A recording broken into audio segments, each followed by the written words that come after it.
ሰላም ጤና ይስጥልኝ ሄዋን ጌታቸው እባላለሁ የአንድ ሴት ልጅ እናትና ባለትዳር ነኝ በሙያዬ በኢትዮጵያ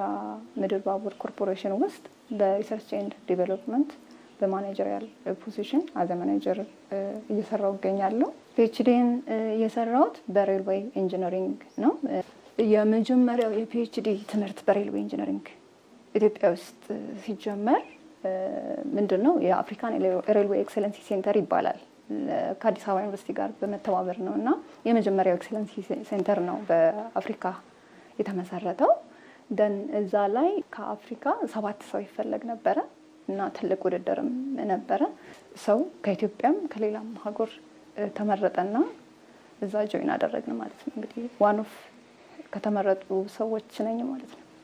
እንግዲህ ከዚህ ከኢንጂነሪንግ ትምህርቴ ወይም ከፕሮፌሽናል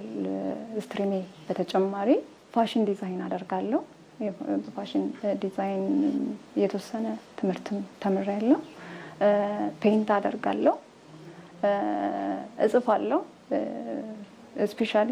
ግጥም ከዛውጭ እንደ አርት ዲኮሬቲቭ ናቸው ብዬ ማስባቸው ነገሮች በእጅ የሚሰሩ ወይም ካልቸራል የሆኑ ነገሮችን እስካሁን ወደ ውጭ ያወጣቸው ባይሆኑ እነሱን እሰራለሁ አርት ላይ ያለኝ ፍቅር መሰረት ያደረገው አባቴ ጋር ነው አባቴ ጎበዝ ሰዓሊ ነው ነፍስ ካወቅኩ ጊዜ ጀምሮ ቤታችን የልብስ ማሽን አለ አባቴ ሙሉ ሱቱን ራሱ ነው የሚሰራው ስለዚህ ለኔ በጣም ኢምፕረስድ የሚያደርገኝ ነው እሱን ያያየው ነው ያደግኩት ስለዚህ ከመቀነሰው እየቀነስኩ ከንቅልፌም እየቀነስኩ እነዚህን ስራዎች እሰራለሁ ማለት ነው ሴትል ያደረገ ኢንቫይሮንመንት ያስፈልጋልና ስለዚህ ረጅሙን ሰዓቴን ለሊትን ነው የምጠቀመው እንግዲህ የተሰጠኝን ነገር ፕራክቲስ ማድረግ ግዴታዬ ነው ብዬ አምናለሁ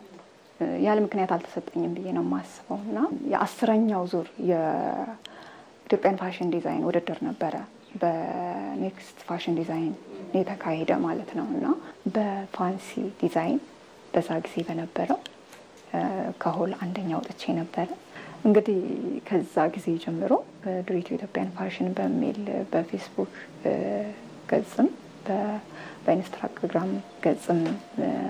እየሰራሁ እገኛለሁ ወደ ስዕሎችን ስመጣ ባይዘውኝ እስከዛሬ በጣም ታክል የሚያደርገኝ ነገር ቢኖር ስዕሎችን መሸጥ ነው በጣም የሚከብደኝ በጣም ስስታም ነኝ ለስዕሎቼ የሚያቁኝ ሰዎች ስራዎችን የሚያደንቁ ሰዎች ከዚህ ከዲዛይኑ ጋር ሲያዝዙኝ ብዙ ስራዎችን የመስራት አጋጣሚ አግኝቻለሁ ሰዎች ፎቶግራፋቸውን ይልኩልኛል ደን የነሱን ፖርትሬት ሰርቼ እልክላቸዋለሁ በፍሬም በሚፈልጉት ሳይዝ ምንድነው ታፍ ነው ወይ አዎ ታፍ ነው ስለራሳችን ካሰብን ምን እንደምንፈልግ እናውቃለን በጫጫታው ውስጥ አንወሰድም ግርግሩ አያባብለንም ምክንያቱም አንዳንዶቻችን ይሄ በሚፈሰው ነው የምንፈሰው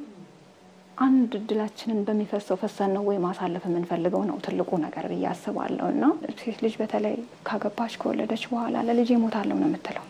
ለልጄ ምንም ሆናለሁ ነው የምትለው ዋይ ለምን ለልጄ ሞታለሁ ለልጄ ኖራለሁ ነው መባል ያለበት ራሳችን ላይ ሰርተን የተሻለ ቦታ ደርሰን መሆን ይችላል